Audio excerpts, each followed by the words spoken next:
estar coas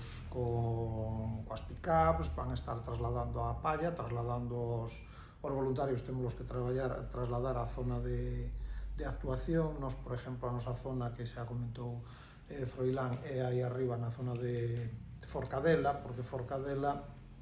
é un dos núcleos que colle auga directamente do regato, porque hai outras captacións. Nós, por exemplo, temos outras captacións noutros povos que son captacións máis soterradas, que incluso están con algún murete de terra alrededor ou teñen unha protección suficiente casi como para evitar que lle entren arrastres, pero aí esta collese directamente do arroio. Entonces, cando veñen esas choivas torrenciais, pois é probable que ese auga quede,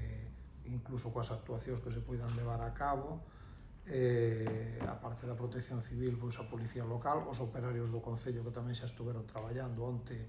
na descarga das pacas que están almacenadas en Viloira, a palla, que o camión que trouxe a palla xa temos almacenada tamén preparada. Entón, bueno, agradecerlle a Adega, lógicamente, pois esta disposición, non? Porque polo menos é un organismo que se prestou, porque hasta ahora non sei se os demais se vos ofreceu agora comentaré alguén máis, pero